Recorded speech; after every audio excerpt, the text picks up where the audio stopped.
Hello everyone, my name is Elijah David, minister of the 12th hour Apostolic Solitarily congregation Mount Zion at the 12th hour. In the Liberty Hill, Texas, today is September 9, 2013, or it is Tishri 5, 2017. We're going to start our first service today with a song entitled, Yahshua is Calling. Yahshua is tenderly calling me home, calling today, calling today. Why from the sunshine of love wilt thou roam, farther and farther away? Calling today, calling today. Yahshua is calling, is tenderly calling today. Yahshua is calling the baby to rest, calling today, calling today. Bring him thy burden and thou shalt be blessed, even that turn thee away. Calling today, calling today. Yahshua is calling, is tenderly calling today. Yahshua is waiting, oh come to him now. Waiting today, waiting today. Come with thy sins at his feet lowly bound. Come and no longer delay. Calling today, calling today. Yahshua is calling, is tenderly calling today. Yahshua is pleading, no list to his voice. Hear him today, hear him today. They who believe on his name shall rejoice, with the earth rising away. Calling today, calling today. Yahshua is calling, is tenderly calling today. Once again, this is Elijah David. We're going to start a new series on Shepherd's Rod. What is it? Okay, now Jeremiah 51:19 gives a description of it. And it says, the portion of Jacob is not like them, for he is the former of all things, and Israel is the rod of his inheritance. The Yahshua of hosts is his name. Now here's this portion of Jacob today, the house of David, tribe of Judah. Judah is 1/12 portion of Jacob's sons, descendants, that are the patriarchs and the progenitors of the righteous line of the 144,000, the 12 tribes. So we're reading from his tract, the Shepherd's Rod, Tract 1. And he's telling us, he's asking the question, the Shepherd's Rod, what is it? Well, the Bible gives the answer right there in Jeremiah 51:19. Let's read it again. Let's read verse 18. They are vanity. The work of errors in the time of the visitation, they shall perish. Now let's back up and read verse 17. Every man is brutish by his knowledge. Every founder is confounded by the graven image, for his molten image is falsehood, and there is no breath in them. They are vanity, the work of errors in the time of their visitation. They shall perish. For the portion of Jacob is not like them. For he is a former of all things, Jacob is, and Israel is the rod of his inheritance. Okay. It says the Yahshua of hosts is his name.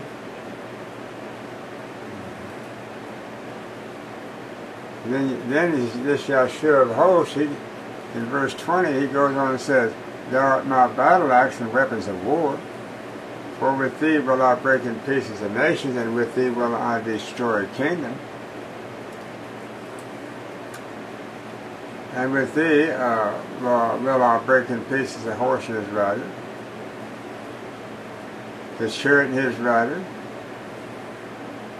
the young and old, the young man and the maid,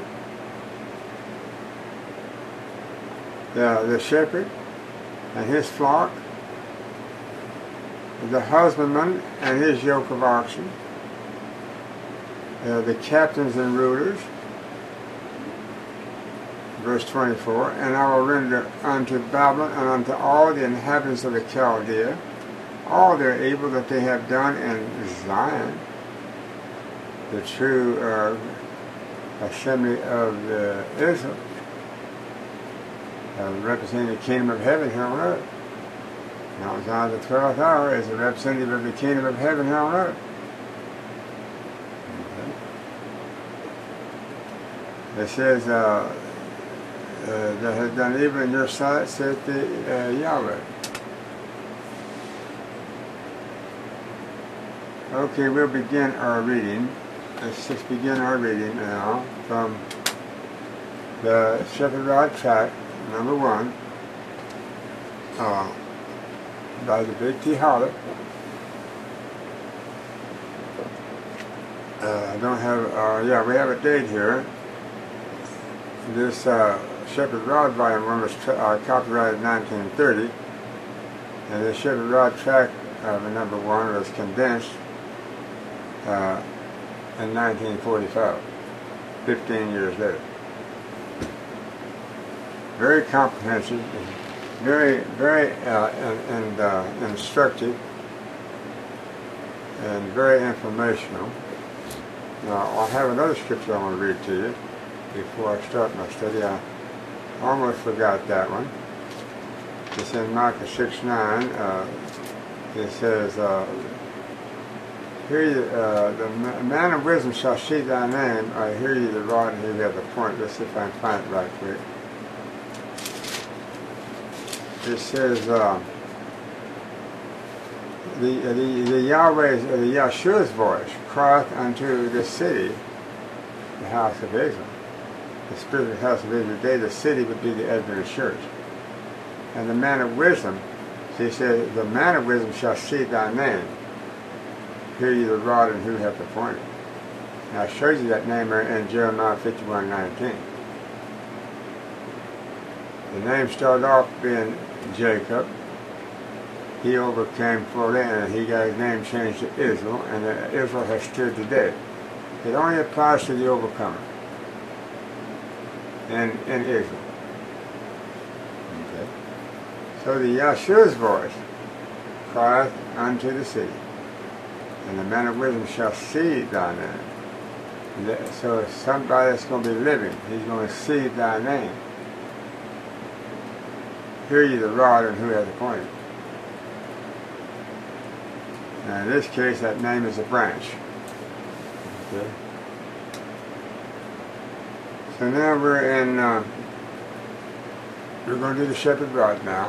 Once again, the track number 1. Let's start with the primary purpose of the shepherd rod is to unlock the long concealed mystery concerning the ever-challenging and much discussed subject of the 144,000, Revelation 14:1.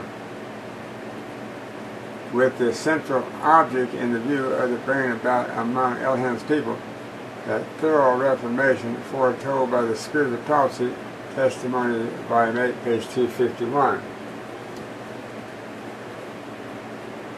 For these truths, divinely revealed, are of the supreme importance unto the congregation of Israel just now, because of the trying, sifting circumstances through which Elohim's people are soon to pass, being vital concerns under salvation. They call for the decided action from the ministry and laity alike to separate themselves from all worldliness and to anchor themselves on the solid rock by the obedience unto all the truth. And what does John 16:13 say? Howbeit, when he the truth is come, he will lead you into all truth. Howbeit, when he the spirit of the truth is come, he will lead you into all truth. So, we got to wait for the spirit of the truth to come, and then we are to follow that. Because it says that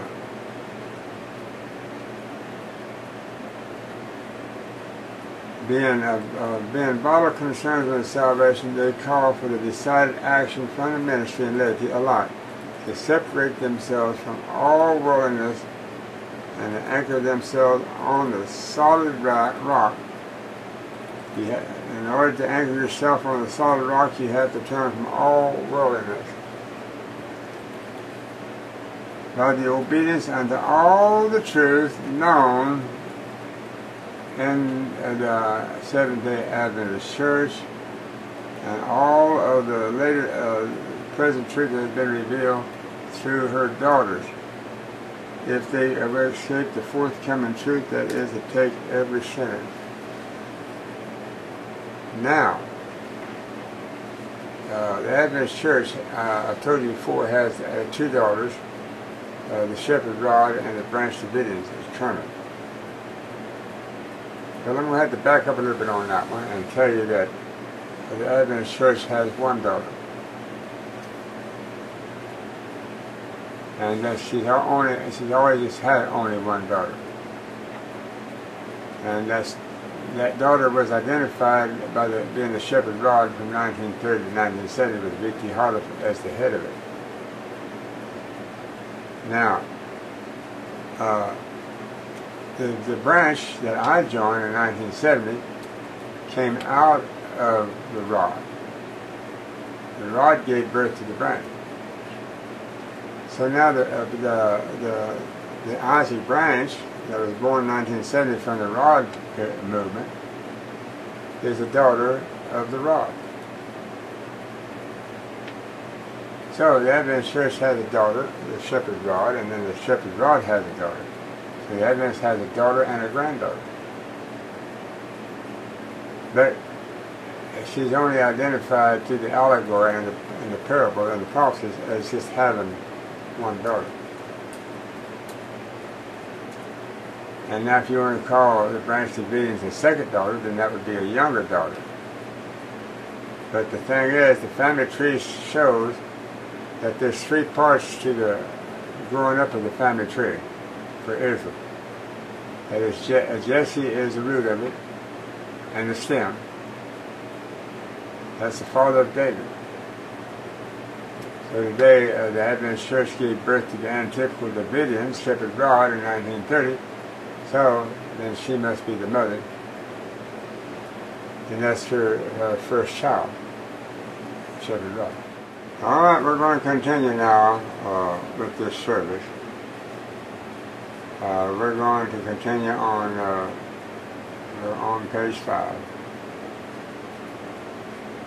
Its dominant doctrinal concern being the truth of the 144,000 and a correct understanding of it being a life and death matter unto all. The rod unfolds it from the several different angles, each urging the denomination to prepare for the glorious deliverance. for all of the saints, and against the inglorious destruction of the sinners as foretoken by the marking and slaying recorded in Ezekiel 9. For no new denomination is advocated, on the contrary, such is unmitigatedly opposed. And finally, irrefutable proof is brought forth that the Seventh-day Adventist denomination has been the instrumentality of the Elohim since 1844 to carry on his work on the earth, and that the rod adds power and force to the third angel's message. Early Writings, page 277. Now, we're told that the fourth and fifth angel are going to come down and join the third angel, and to add power and force to the third angel's message. Okay. Well, B.T. Holiff only had a message to add power to the third angel, and that's all he had with the third angel. Well, no, actually, he was using the fourth angel, the sealing angel of the 144,000, the one found in Revelation 7. And then he was advocating that fifth angel of Babylon was to come down after that fourth angel. So the fourth angel came in 1930, and B.T. Holiff used it to add power and more information, more doctrinal information and more prophetic information to the third angel. But B.T. Holiff, he only then had four angels that he was preaching. Of course, he claimed to have all five of them. The fifth one's in Revelation 18:1, the one that comes down and lightens the whole earth with his glory and makes the last call here on this earth for the Yahweh's people to come out of Babylon. But it was only a prophecy and a message that was yet future from him, as well as that fourth angel was a message yet future from him. But he exposed those messages of the fourth and the fifth angel, and he wrote about them, and he put them down on record as these angels then in power and force to the third angel. The three angels is all the Seventh-day Adventists had, and so now, but whenever this fifth angel and the fourth angel actually lightens the whole earth with their glory, it will be here in the 12th parabolic hour. I don't have it up here, but it'll be in this hour that we're in now. And that's yet future. So it says that purporting to be the antitype of the first Exodus is with the shepherd rod taking its name from the Moses' rod as the instruments which the Yahweh manifested, or Yahshua actually, because he's one that was leading that host of Israelites and mixed with the Egyptians out of Egypt with the Moses as his commander-in-chief, the visible commander-in-chief leading the way. Okay. So it says Yahshua manifested his power and the deliverance of the children of Israel for the shepherd's rod as the only rod that has ever spoken is predicted and recommended in the Micah 6:9. Hear ye the rod and him who hath appointed. Now B.T. Holiff is going on to say this is the first revived edition of the shepherd rod, volume 1, which was originally published in 1930. As I told you earlier that this tract was revised and upgraded in 1945, 15 years later, from 1930. To make it a handy pocket-sized book, points since dealt with in other numbers of the series of the publications have been omitted and its subject matter condensed.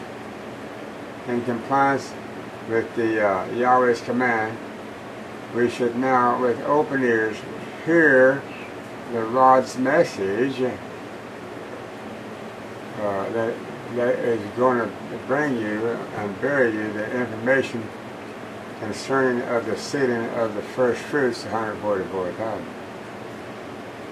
I saw another angel ascending from the east, having the seal of the living Elohim, and he cried with a loud voice unto the four angels, unto whom it was given to hurt the earth and the sea, saying, hurt not the earth, neither the sea, nor the trees, till we have sealed the servants of our Elohim in their foreheads.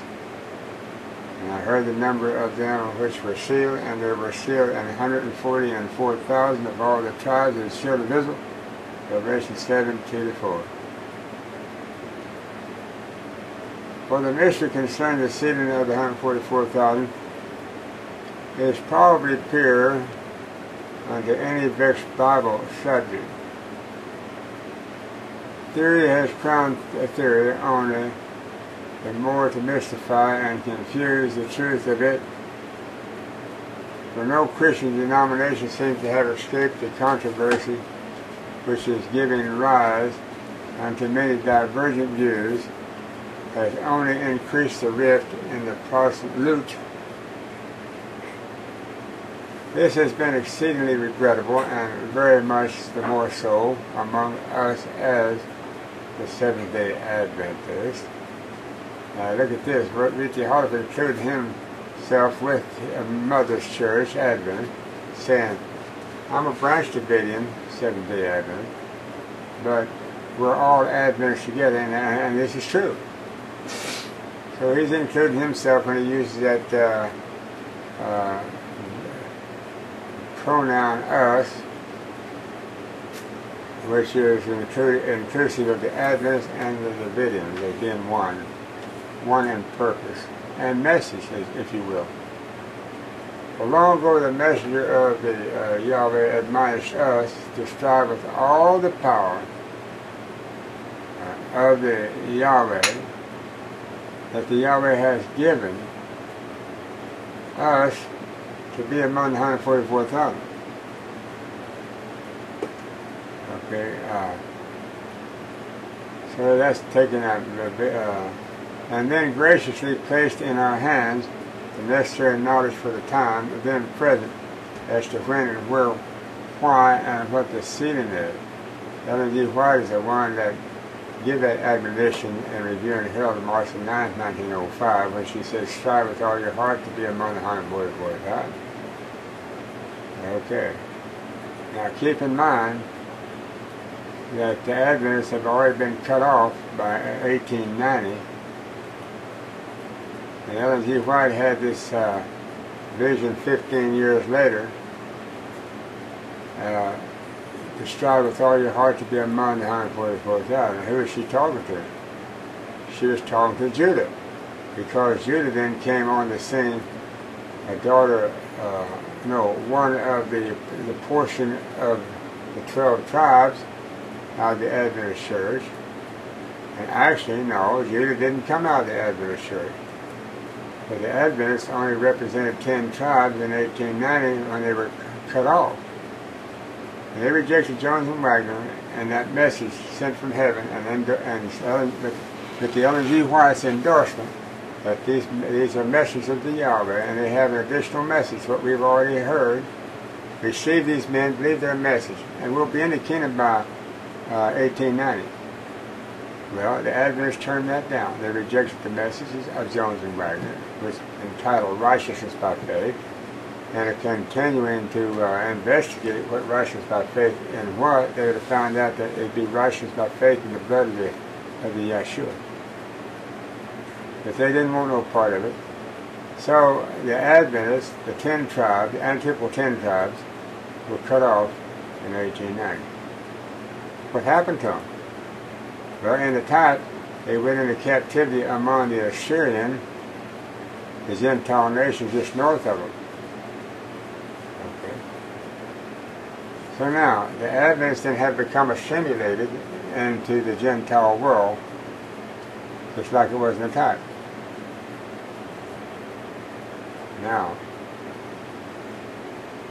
I'm going to bring to you in this study of the Shepherd God, I'm going to show you why the Adventists, the 10 tribes of Israel, went into the captivity in the north among the Assyrians, because the Assyrians were Gentiles.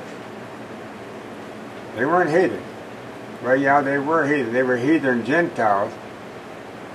But the Gentiles came from the 2 bondmaids of Leah and Rachel, the 2 legal wives of, actually, Leah was the only legal wife of Jacob.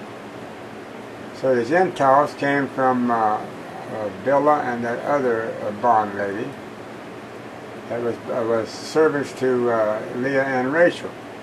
In other words, Jacob took him 4 wives, and the Gentile nations were born from the sons that the 2 Gentile women bore. Okay? So now, the Adventists, when they refused that message, and incidentally, that message was from Judah. So apparently Jonathan and Wagner were Judaites. And Judah is not one of the 10 tribes. And apparently Ellen G. White was a Judaite of the tribe of Judah. Because when the 10 tribes rejected her and Jones and Wagner's message, and led by the General Conference president to do that, then they went back into the North Country and quieted Yahweh's Spirit in their camp in the North Country.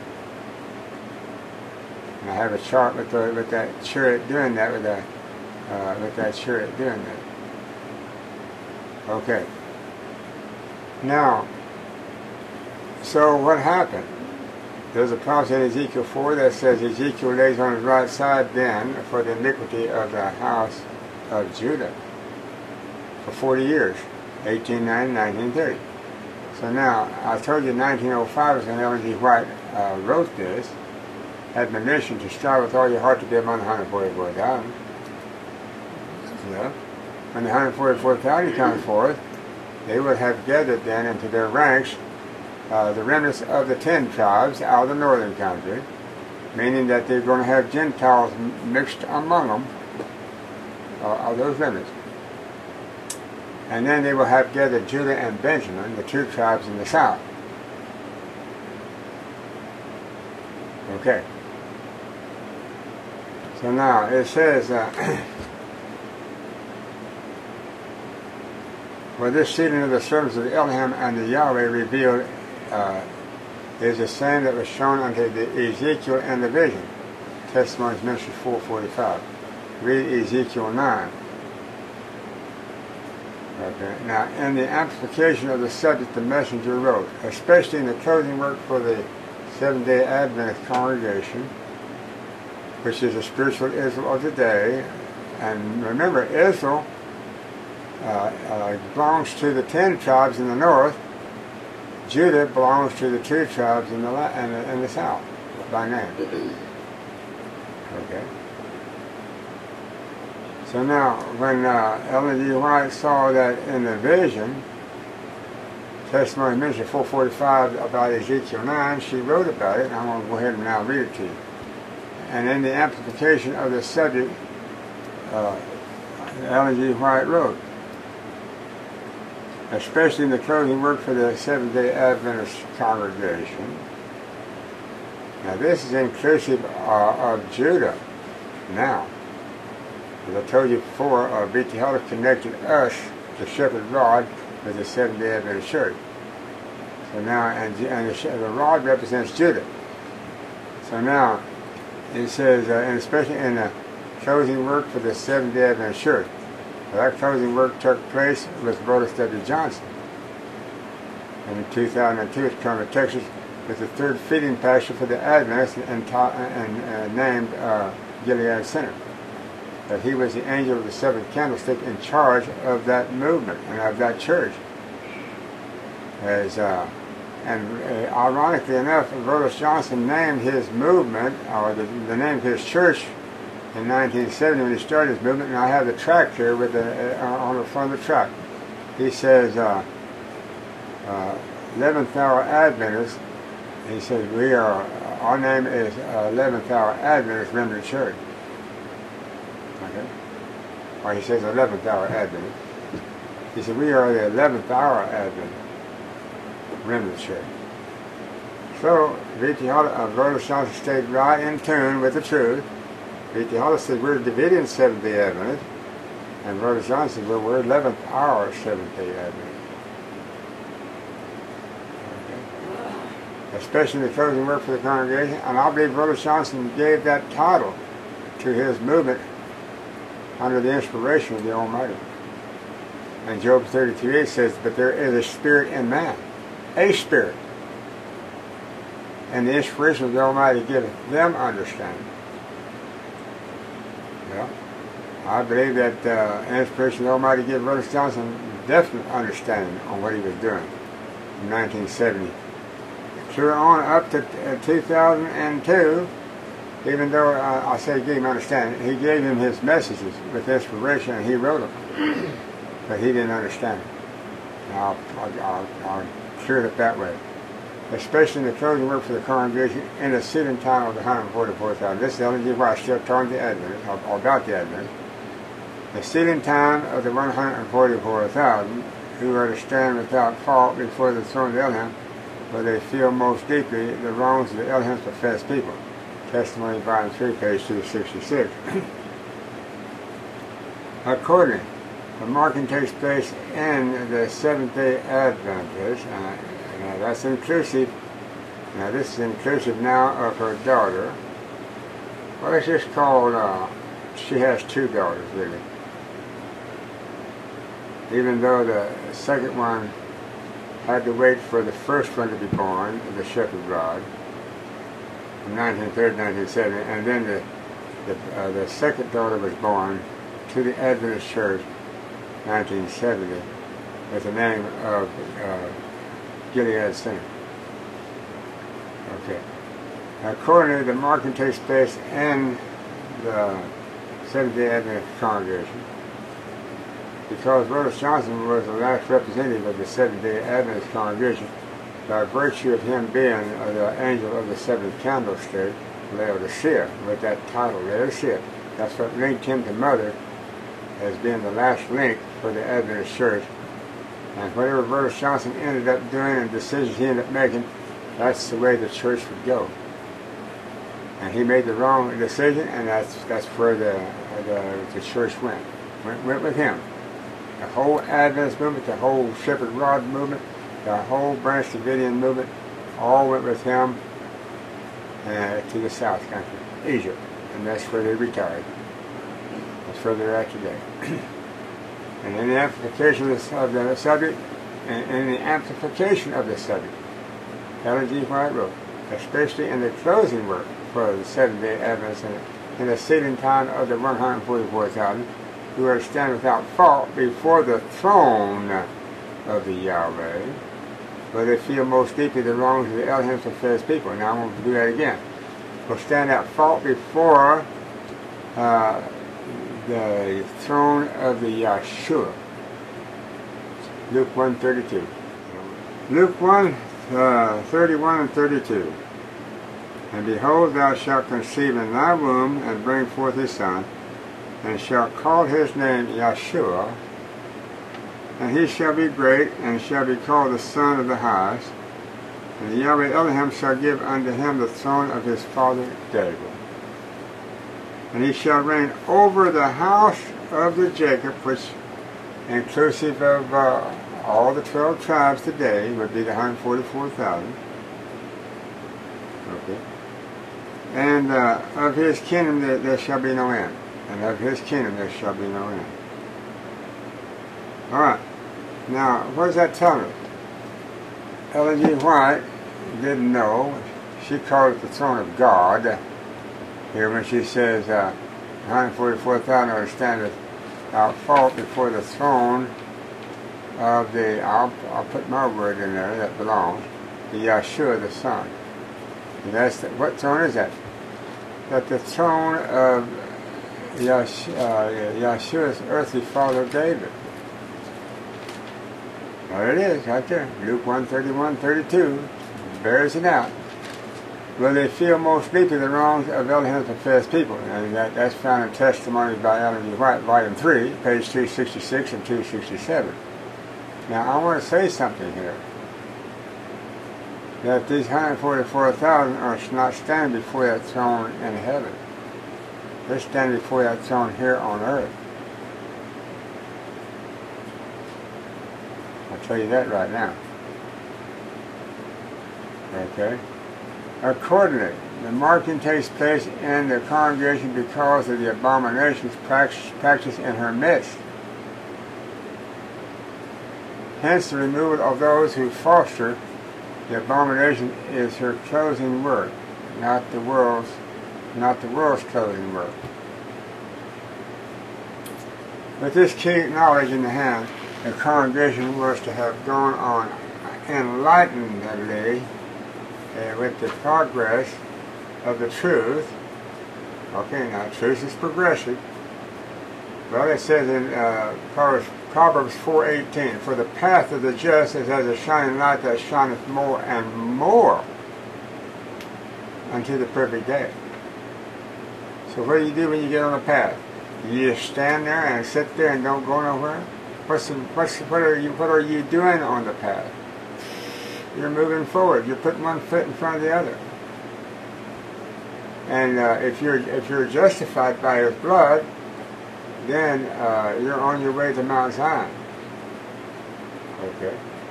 So now, the nearest Mount Zion for you then would be right here on this earth, because it's set up here on this earth. First, before you even enter into the Mount Zion, in the heavenly places that is also set up on this earth. And where would the ultimate heavenly place be? You find that in Revelation 21. When that holy city comes down from Yahweh out of heaven, sits upon this earth. But you have to first enter into the heavenly places, the Mount Zion that's in the heavenly places, here on this earth. And then when that Mount Zion comes down from heaven, it also sits down this earth at the same place that the Mount Zion that has already been set up in this earth for you to enter into first, and then you go into the glorious Mount Zion that comes down out of heaven. And that's going to be set up right there in the land of Israel. That's why Zechariah 14 portrays the prophecy as Yahshua stand upon that Mount of Olives in that day, and it cleaves in the mist, and it becomes a very great valley. And one mountain removes toward the north, and one removes toward the south, creating a very wide, great valley. Why? Why the very wide, great, and long valley? Because New Jerusalem is coming down. It's going to sit down on that plain that's been created by that Mount of Olives. And that Mount of Olives is right adjacent to Mount Zion in Israel today. Upon that Mount, what do they call that mount? It's Mount Zion, where Jerusalem is at, and where the temple is at, and where the city is at. The city of Jerusalem is at today. Mount of Olives is just right next door to it. So when they cleave that Mount of Olives in the midst, and then you open up a thoroughfare with that very, very great valley. First you sit the holy city down in that plain, and guess what? But before the holy city sit down there, you got a work to do for the world. And it says living water shall issue out east and westward from there. And that great valley appears. Meaning that there's going to be missionaries out of Israel that's going to go get their converts in the eastern world, and they're going to go, those that are going to go west going to get their converts in the western world. Going to belt the globe. And it says, the scripture says that they're going to go, and then they're going to go north and south. Okay? They're going to go east and west, north and south, to get their brethren from all nations and bring them in a clean vessel to my holy mountain, Jerusalem. That's when they'll come into the holy city that has come down from Yahweh out of the heaven. Okay.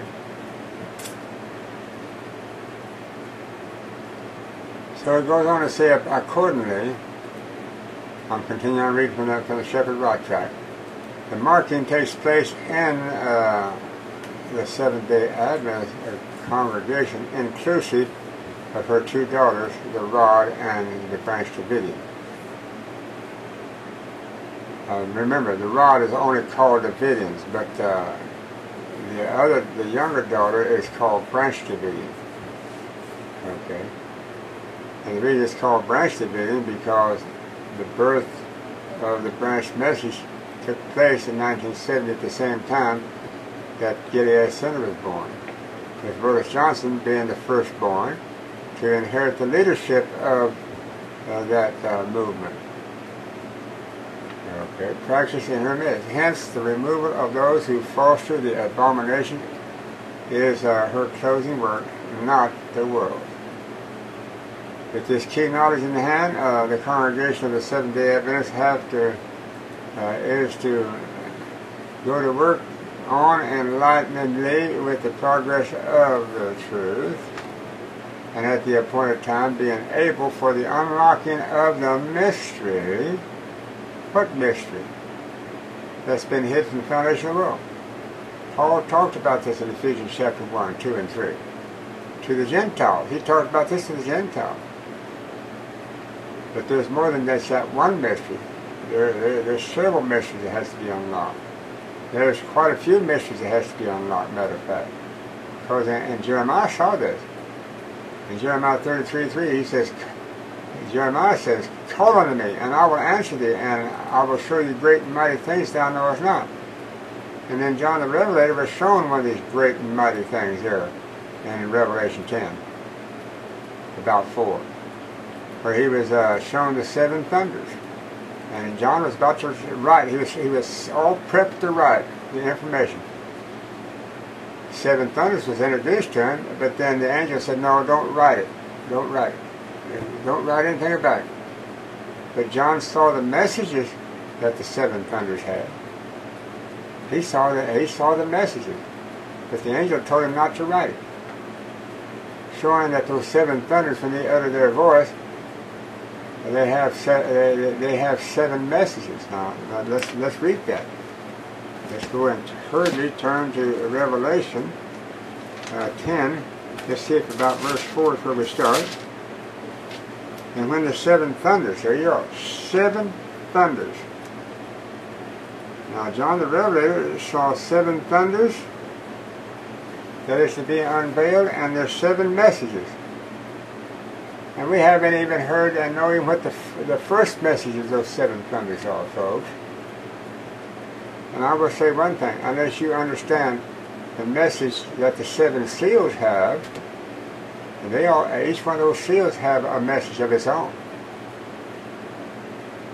And then, unless you understand the seven trumpets that goes with the book of seven seals, where there's an angel also with each one of them has a trumpet, and each time one of those seals are opened up to the house of Israel, then that angel sounds his trumpet for that seal, and he's giving them a warning.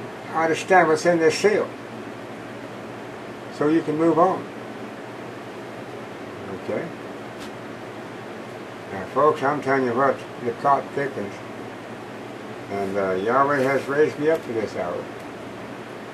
And happy are ye, those of you that are walking in the light of His counsel, that are following that Proverbs 4:18, where it says, the path of the just is as a shining light that shineth more and more into the perfect day. Okay, it says, with this key knowledge in the hand of the congregation of the Seventh-day Adventists, okay, I've already read that to you, but let's read it again, is to go on enlightenedly with the progress of the truth, and at the appointed time, now here it is, and at the appointed time, being able to unlock the mystery, failing to obey, or very failing to obey the voice of the Yahweh, and thus to continue to walk in the light and to advance. No, for the obeying of the voice of the Yahweh and Yahshua, and thus walk in the light and to advance from the knowledge to knowledge, she lost her way and consequently has for years wandered in the wilderness of the theories, so to speak. Well, yeah, that's true. She went into her wilderness wandering when she rejected Jones and Wagner in 1890, the Seventh-day Adventists, the 10 tribes, that is. Okay. Now, it says that, well, another thing to consider. I said that the 10 tribes belong to the north, with the name Israel and Israelites. The 2 tribes south belong to the south of Jerusalem, the capital of Israel. There you have it. The capital of all the 12 tribes, the whole land of Israel. And so now, the 2 tribes represents no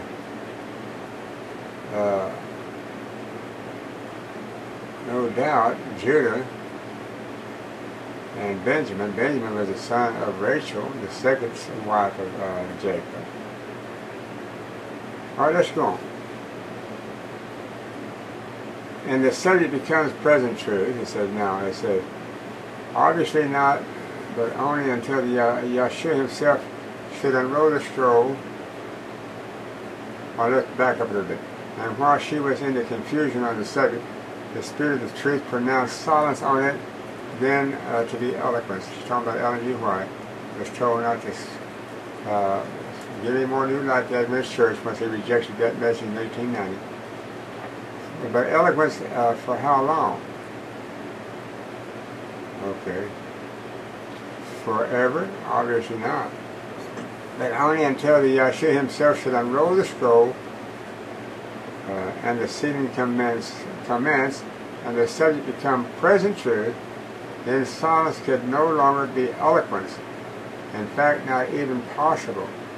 Not if there are ever to be 144,000 sealed and made ready to stand with the Lamb on the Mount of Zion, Revelation 14:1, here on this earth. Okay? And in the land of Israel. And guess what? Texas is the land of Israel in the Western Hemisphere, in the United States. She has always been a nation that has been carved out by Yahweh's great invisible hand and held in reserve and has been preserved all of this time until now. Okay. We're going to have an exact replica of Jerusalem over there in the Middle East, right here in the Austin, Texas area, with it being Austin being the capital. It will be called New Jerusalem here in the Western Hemisphere. Or it will be called the Second Jerusalem, no doubt. And the two one day will flow together into one. But right now you're going to have a replica of the one in Israel in order to sit up here for all the people in the Western Hemisphere to come into and to be harvested. That's the reason why it says living waters goes out both ways. Okay. So while on the one hand is seen the utter necessity and hence the absolute certainty of the inspirations fully unfolding the subject at the time of the closing work for the congregation of the Seventh-day Adventists, on the other hand is seen the consequent utter impossibility of anyone's discovering the whole truth beforehand. Any thinker knows that to have made known of the truth, of the truth before the time, would have left it as the vain valueless and ineffective as would making known the truth about the image of the beast years before or a minute after it does its deceptive work. Ready at the striking of the foreordained hour, the time inspiration unlocks the mystery. All can behold the truth and profit by the truth. Happily, we can then intelligently strive to be among this guileless company and can be sealed with them if we sincerely and steadfastly follow on to know the truth on the time. When someone asks, will this closing work in the seventh day of Advent? No. When someone asks, will this closing work for the Advent, when will this closing work for the Adventist church begin? They left out the word when. Question mark. Let's read that again. When will this closing work for the Adventist church begin? Well, they didn't leave it out. They just put that when someone asks. Well, that's what it should have said. When someone asks, when will, they should have put that when in there a second time. When someone asks, when will this closing work for the Seventh-day Adventist congregation begin? And no one that was a leader of the Adventist church ever knew during the Judgment of the Dead period, because Brother Johnson was the last leader of the Seventh-day Adventist church and brought the Judgment of the Dead to a close, and the Adventist church to a close collectively with her two daughters in 2002, and Brother Johnson didn't know, because he fulfilled that in Matthew 24, where it says, as it was the days of Noah, so shall it be in the coming days of the Son of Man. And incidentally, I've got a good treat for you all on the subject and on that study of Noah and the flood and the antediluvian world coming to an end the first time. You're going to really enjoy that one. Obviously, it is already in the progress. Light is pouring in upon the subject, dispelling the darkness which has long enveloped the darkness, having consequently become present truth for the lighting of the way into which the 144,000 are for the following of the Lamb, whithersoever he goeth. Revelation 14:4. It must be proclaimed as from the housetops. Now here's a point I want to make. When I was young, and I loved the 144,000, my mother asked me at the age of 9, what would I like to be when I grew up? I said, 144,000. She said, well, why do you say that? We don't know much about them. My mother, that was her main subject also out there on the farm. I'm talking about back in over 65 years ago. And I was just, I mean now, 9 years old, I was over 65 years ago. And my mama loved that subject, well, rightfully so, because she gave a birth to an antitypical tribe of Judah herself. We represent an antitypical tribe of Judah myself as the antitypical David. So she gave birth to an antitypical prophetic figure and didn't know it. But in her heart she knew that I was special, and she always said so. In 1844, as all Seventh-day Adventists know, Sister White was given a vision of the 144,000, signalizing the sealing angel starting his ascent from the east, Revelation 7, 2-4. From then on, he was ascending, and the saints are awaiting his arrival. Well, okay, when did he arrive? 2002, it's Carmel, Texas, at the Passover. Finally, in 1929, through the Sabbath school lesson, Yahshua announced throughout the Seventh-day Adventist denomination that the angel had arrived. Well, if the angel had arrived, well, then why didn't they understand his message, and why didn't then the judgment of the living begin? Well, in essence, V.T. Hollis said it did begin. The judgment of the living began there. So he was making a prophecy, a projection. He was projecting on the prophecy that was to need its fulfillment in 12 hours. V.T. Hollis was saying this in the 10th hour. right here. But the prophecy is that means fulfillment here in the 12th hour. 2 hours fast forward to now. So here's 2 hours premature when he said that angel had arrived at about 1930. 2 prophetic hours, that is. He was only 70 years premature, actually. No, actually 80 years premature. Finally, in 1929, through the Sabbath school lesson, the Yahshua announced throughout the Seventh-day Adventist denomination that the angel had arrived. Okay. In other words, had is a past tense adverb. We call it slang. The past tense adverb is was, and he used the word had. Then the scroll began to unroll, and the angel's presence to be felt by the many of those who were agonizing for the truth and righteousness. But how can we know for the sure, another questions, that this and a companion publication are the genuine fruit of the unrolling of the scroll and of the sealing of the angel's arrival? Simply, if the claimant herein on the trial is vindicated by all, and B.T. Holliver is talking about himself, by all the relevant scriptures and other inspired testimony, and if it is then the only admissible conclusion, okay, and then the only admissible conclusion is that the divinely appointed and long-awaited hour has struck. Well, that would mean the 12th hour then would have had to struck. Or the 11th hour right here, announcing the 12th hour. And that this literature is the instrument used by the inspiration to make the event known unto the Elohim's people. Alright. Now we're getting close to the end of our study at this time. Let's finish this off and then we'll bring this to an end. Since, as we have previously seen from the Spirit of Prophecy, that the sealing and the slaughter takes place in the Seventh-day Adventist Church during the closing work for her. Okay, now this is good. During the closing work for her. So the Adventist Church started their closing work in 2002 with Rose Johnson bringing the beginning of the closing work.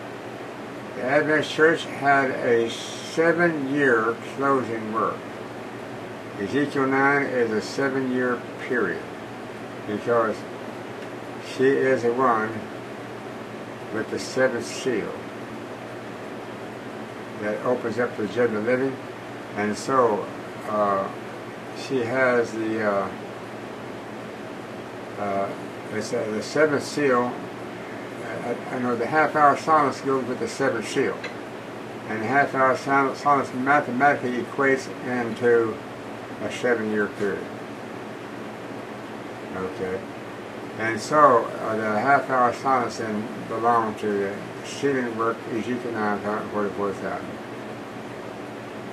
Okay, so now let's just bring this study to a close, and we'll continue it in our next study. Marching to the Rhythm of Time, song written by the Elijah David. You dream about love and that wonderful stuff. You dream about life, but that's not quite enough. You think about things that you write in a song. That's how it is, and the beat goes on. Oh, the beat goes on, marching to the rhythm of time, picking up speed as the world starts to unwind. No grass will grow under my feet as the moon goes along. Just marching to the rhythm of time, and the beat goes on. Man in a hurry misses his turn, and the road he tries to turn around. With a heavy load, he spills his load all over the place, which goes to show that haste makes way.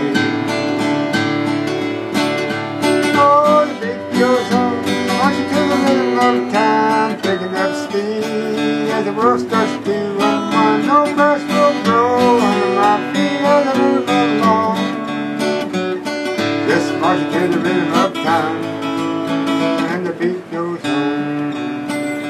Early in the morning you seek God's wonderful grace, with a smile upon a smiling face. People will ask you, where'd you learn that cheerful song? Just part of the act, and the beat goes on. Oh, the beat goes on, marching to the rhythm of time, picking up speed as the world starts to unwind. No glass will grow under my feet as I move along. Just marching to the rhythm of time, and the beat goes on. Marching to the rhythm of